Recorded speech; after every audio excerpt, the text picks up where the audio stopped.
आज बौद्ध साधु और ब्राह्मण आमने सामने खड़े थे। दोनों के बीच में एक घोर परीक्षा होने वाली थी, एक ऐसी परीक्षा जो उनके अस्तित्व को चुनौती दे रही थी। बौद्ध साधु सत्य पर खड़े थे और ब्राह्मण उस सत्य को मिटाकर एक नया सत्य खड़ा कर रहे थे। और अब समय था राजा के द्वारा अंतिम आदेश दिए जाने का। आखिर क्या चल रहा था ये सब, और इस परीक्षा में कौन विजेता होने वाला था, और इन सब के बीच में हमारे जगन्नाथ जी कहाँ थे? यही है हमारी आज की विशेष जगन्नाथ कथा।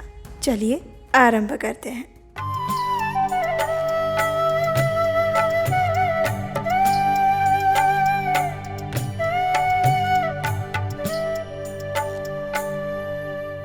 हरे कृष्णा।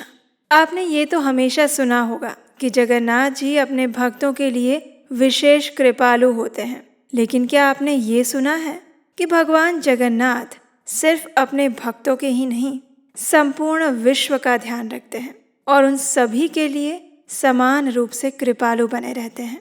जी हाँ, ऐसा ही एक इतिहास हुआ था हमारे भारत की भूमि पर। एक चमत्कार, एक ऐसी दिव्य घटना जिसने इस बात को साबित किया कि भगवान जगन्नाथ जीव मात्र के लिए अत्यंत दयालु और कृपामय हैं। और वो इतिहास कुछ इस प्रकार था। एक समय राजा मदन मोहन देव संपूर्ण ओडिशा राज्य पर अपना शासन चला रहे थे। वे राजा धर्मज्ञ थे, नीतिवान, पराक्रमी, सशक्त और भगवान जगन्नाथ जी के परम भक्त थे। राजा के पिता का नाम था वीर गंगादेव और उनके दादाजी का नाम था चोल गंगादेव। उनके पिताजी और दादाजी दोनों ही वैष्णव धर्म का पालन करने वाले थे और इस प्रकार राजा मदन मोहन देव को भी भगवान जगन्नाथ के प्रति भक्ति विरासत में मिली हुई थी। उस समय में सम्राट अशोक का साम्राज्य भारत के अधिकतर स्थानों पर फैला हुआ था और राजा अशोक बुद्ध धर्म के प्रणेता थे। उनकी बुद्ध धर्म में रुचि थी और इसी के चलते हुए राजा मदन मोहन देव की पत्नी यानी महारानी का झुकाव भी बौद्ध धर्म के प्रति हो चुका था। बौद्ध धर्म और बौद्ध साधुओं के प्रति उनका विशेष स्नेह था, आकर्षण था, क्योंकि वे सभी सत्य के मार्ग पर चलने वाले थे। वे हमेशा इंद्रिय निग्रह में मानते थे। संयमित इंद्रियों द्वारा वे तपस्या करते और एक कठिन वैरागी का जीवन जीते थे। भगवान बुद्ध का जीवन उन्हें आकर्षित करता था कि किस प्रकार भगवान बुद्ध ने एक आदर्श जीवन जिया था। उन्होंने अपने राजपाट और संपूर्ण ऐश्वर्य का त्याग किया। अपनी सुंदर पत्नी और पुत्र को भी त्याग कर वे वन में चले गए, घोर तपस्या की, आत्मज्ञान प्राप्त किया और उसी ज्ञान को संपूर्ण विश्व में प्रचारित किया। और इसी वजह से हजारों लोग, जिसमें सम्राट अशोक भी सम्मिलित थे, वे भी बौद्ध धर्म से जुड़ना चाहते थे। और इस प्रकार से राजा मदन मोहन देव की पत्नी यानी कि महारानी की भी इच्छा ये थी कि उनके ओडिशा राज्य में भगवान जगन्नाथ जी की पूजा अर्चना भी बुद्ध परंपरा के अनुसार की जाए। लेकिन राजा इस बात से सहमत नहीं थे। वे चाहते थे कि भगवान जगन्नाथ की पूजा वैदिक रीति अनुसार ही की जाए, ब्राह्मणों द्वारा ही संपन्न की जाए। और इस प्रकार राजा और रानी के बीच में एक विवाद छिड़ गया। वे दोनों ही अपने अपने मत पर अटल थे और आखिर एक दिन उन्होंने सोचा कि इसको सुलझाया कैसे जाए। तो उसे सुलझाने के लिए एक दिन राजा मदन मोहन देव ने सभी बौद्ध साधु और वैदिक ब्राह्मण दोनों को बुला भेजा। उन्होंने आदेश देते हुए कहा कि इन दोनों समुदायों की परीक्षा ली जाएगी और जो भी समुदाय इस परीक्षा में जीतेगा वही आगे चलकर भगवान जगन्नाथ जी की पूजा अर्चना करेगा। अगर बौद्ध साधु जीत जाते हैं तो फिर बौद्ध धर्म के अनुसार जगन्नाथ जी की पूजा अर्चना की जाएगी, और अगर वे हार जाते हैं तो उन्हें अपमानित करके उनके देश से बाहर निकाल दिया जाएगा। इस प्रकार आदेश देते हुए आखिर वो दिन आ गया जब बौद्ध साधु और वैदिक ब्राह्मणों की परीक्षा होने वाली थी। जगन्नाथपुरी में श्री मंदिर के सामने विशाल भव्य मार्ग के ऊपर चारों ओर लोगों की भीड़ इकट्ठी होने लगी थी। सभी लोग ये देखने के लिए आए थे कि आखिर दोनों समुदायों में से आज कौन जीतेगा। राजा के राजमहल की एक ओर सभी बौद्ध साधु एकत्रित हुए थे, जो कि इस बात का दावा कर रहे थे कि भगवान जगन्नाथ जी की पूजा बौद्ध धर्म के अनुसार की जानी चाहिए। और वे ये दृढ़ता से इस बात को मानते थे कि भगवान बुद्ध और जगन्नाथ जी में कोई अंतर नहीं है। वे दोनों एक ही हैं। जबकि राजमहल की दूसरी ओर खड़े थे वैदिक ब्राह्मण। ये सभी ब्राह्मण अलग अलग तंत्र विद्या में निपुण थे और उनका ये सख्ती से मानना था कि भगवान जगन्नाथ जी की पूजा वैदिक रीति के अनुसार ही की जानी चाहिए। जगन्नाथ जी सबके भगवान हैं, लेकिन फिर भी वैदिक परंपरा के अनुसार ही उनको पूजा जाना चाहिए। अब देखिए, जैसा कि आप सब जानते हैं, बौद्ध धर्म के जो लोग होते हैं वे अपनी साधना और तपस्या में अत्यंत कठोर होते हैं और वे सदैव सत्य वचन का पालन करते हैं। जबकि ब्राह्मण जो थे वे सभी तंत्र और अन्य विद्याओं में निपुण थे। इस प्रकार राजमहल की दोनों ओर एक एक समुदाय जुट गया था और अब समय था राजा और रानी के आने का। सभी लोग उसकी प्रतीक्षा कर रहे थे। आखिर राजा और रानी एक पालकी में बैठकर उस स्थान पर पहुंचे। उन दोनों ने अपने अपने स्थान पर आसन ग्रहण किया और उसके बाद वहां पर एक मंत्री द्वारा घोषणा की गई कि अब परीक्षा आरंभ की जाएगी। ये घोषणा की गई कि ये जो परीक्षा है वो दोनों समुदाय के भूतकाल, वर्तमान और भविष्य के उनके ज्ञान के आधार पर की जाएगी। आदेश देने वाले उस मंत्री के हाथ में एक घड़ा था जिसका सिर ढका हुआ था और फिर उस मंत्री ने कहा, ध्यान से सुनिए, इस घड़े के अंदर कुछ है, कोई ऐसी चीज जो सिर्फ राजा और रानी को ही पता है। उन दोनों के अलावा किसी को नहीं पता है कि इस घड़े के अंदर क्या रखा गया है। अब इन दोनों समुदायों में से जो भी समुदाय हमें सच सच बताएगा कि इस घड़े के अंदर क्या है, वही समुदाय विजेता बनेगा। और जो भी समुदाय इस बात को नहीं बता पाएगा कि इस घड़े के अंदर क्या रखा हुआ है, उसे इस देश से धक्के मारकर बाहर निकाल दिया जाएगा। इस प्रकार घोषणा होने के बाद दोनों समुदाय अपने अपने स्थान पर तैयार हो गए। उस घड़े को वहां पर रखा गया और राजा ने सबसे पहले बुद्ध साधुओं से पूछा कि बताइए, आपको क्या लगता है इस घड़े के अंदर क्या है? बौद्ध साधुओं ने थोड़ी देर विचार किया और फिर कहा, हे राजन, इस घड़े के अंदर एक सांप है। अगर ये बात सत्य ना हो तो आप हमें दंड दे सकते हैं। जैसे ही रानी ने ये बात सुनी तो वो अत्यंत प्रसन्न हो गई, क्योंकि वो जानती थी कि इस घड़े के अंदर वास्तव में सांप रखा हुआ था। उसके बाद राजा ने ब्राह्मणों से पूछा कि क्या आप इस बात से सहमत हैं कि इस घड़े के अंदर सांप है? अगर आपका कोई और मत है तो आप हमें बता सकते हैं। अब राजा की ये बात सुनकर ब्राह्मणों ने सोचा, अगर हम भी बौद्ध साधुओं जैसी बात कर देंगे तो फिर हमारे में और उनमें अंतर क्या रह जाएगा? हमें कुछ तो विशेष करना चाहिए। तो बस ऐसा सोचकर उन्होंने अपनी निपुणता सिद्ध करने के लिए एक युक्ति की। सभी ब्राह्मण तंत्र विद्या में बहुत निपुण थे। उन्होंने अपनी तंत्र शक्ति के प्रभाव से कालांतक विद्या का प्रयोग किया और घड़े के अंदर रखे हुए उस सांप को जलाकर भस्म कर दिया। अब उस घड़े के अंदर सांप नहीं था, सिर्फ कुछ मुट्ठी भर राख पड़ी हुई थी। और उसके बाद उन सभी ब्राह्मणों ने बहुत बहादुरी से राजा से कहा, हे राजन, इस घड़े के अंदर कोई सांप नहीं है, वहाँ पर सिर्फ थोड़ी सी राख पड़ी हुई है। अब ये सुनकर फिर से महारानी प्रसन्न हो गई, क्योंकि उसको तो लग रहा था कि घड़े में सांप है, क्योंकि उन्हें पता था जब वो घड़ा लेकर आया गया था तो उसके अंदर सांप ही रखा हुआ था। और जब रानी ने सुना कि ब्राह्मण झूठ बोल रहे हैं तो वो अत्यंत प्रसन्न हो रही थी। वास्तव में रानी को नहीं पता था कि पीछे से ब्राह्मणों ने क्या तरकीब की थी। अब दोनों समुदायों ने अपने अपने मत दे दिए थे और फिर राजा का आदेश पाते ही उस घड़े का मुख खोला गया। उस घड़े को खोलकर देखा तो उसमें वास्तव में सांप नहीं था, उसके अंदर बस कुछ राख पड़ी हुई थी। उसके बाद राजा ने बुद्ध साधुओं से कहा कि आप इस घड़े के अंदर झांक कर देखिए। उन सब ने अंदर देखा। फिर बौद्ध साधु कहने लगे कि इस घड़े के अंदर सांप ही था। ये बात आप भी जानते हैं और आपकी महारानी भी जानती हैं। हम यहाँ पर सत्य बोलने के लिए आए हैं और जो सत्य है वही हम बोलते हैं, और ये बात आप भी जानते हैं। हम यहाँ पर सत्य को असत्य में बदलने के लिए नहीं आए हैं। जैसा ये ब्राह्मणों ने कार्य किया है वैसा कोई कार्य हम नहीं करते हैं राजन। वास्तव में इन सभी ब्राह्मणों ने कालांतक विद्या का प्रयोग करके इस सांप को राख में बदल दिया है। बौद्ध साधुओं की बात सुनकर राजा ने कहा, इन ब्राह्मणों ने जो भी किया हो, लेकिन आपने तो झूठ बोला ना। लोगों ने जो देखा वही सत्य है और अब सभी लोग देख रहे हैं कि इस घड़े के अंदर सांप नहीं है, सिर्फ और सिर्फ राख है।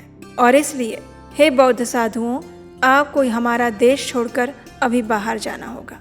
राजा का ऐसा आदेश सुनकर रानी तो घबरा गई। महारानी ने राजा से बहुत प्रार्थना की, विनती की कि निर्दोष बौद्ध साधुओं को ऐसे कोई दंड ना दे।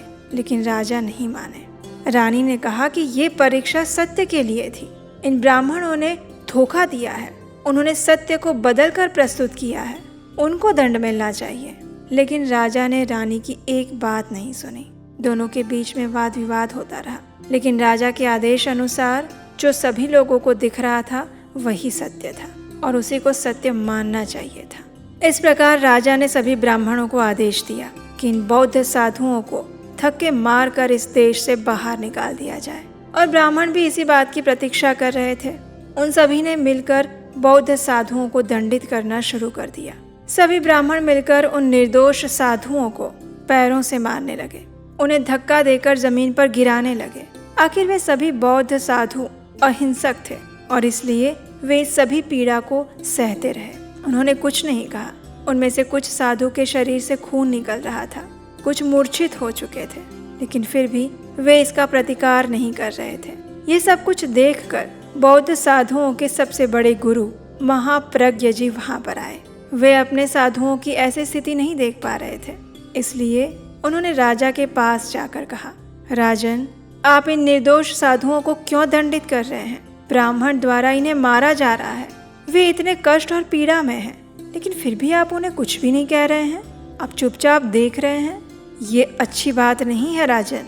आप ऐसे अन्यायपूर्ण कार्य कैसे कर सकते हैं? अब मेरी बात ध्यान से सुनो। अगर ये बात सत्य है कि जगन्नाथ, बलदेव और सुभद्रा जी वे स्वयं बुद्ध, धर्म और संघ के प्रतीक हैं, और अगर मेरी ये बात सत्य है तो जिस मुंह से तुमने इन ब्राह्मणों को, साधुओं को मारने का आदेश दिया था, उसी मुंह में एक बड़ी बीमारी आ जाए, तुम्हारे इस मुंह को जहरीले कीड़े काट कर रख ले और तुम्हें अत्यंत पीड़ा का अनुभव करना पड़े। इस प्रकार उस बौद्ध साधु ने राजा को श्राप दे दिया। वहां उपस्थित ब्राह्मणों ने जब ये देखा तो भय के मारे उन्होंने बौद्ध साधुओं को मारना बंद कर दिया और वे सब वहां से चुपचाप चले गए। समय बीतता गया और एक दिन सच में राजा के मुंह में कुछ बीमारी आ गई। अनेक प्रकार के निष्णात वैद्य और चिकित्सकों को बुलाया गया, लेकिन राजा का कोई इलाज नहीं कर पाया। राजा के मुंह की वो बीमारी बढ़ती चली गई। दिन ब दिन राजा की परिस्थिति और विकट होती जा रही थी।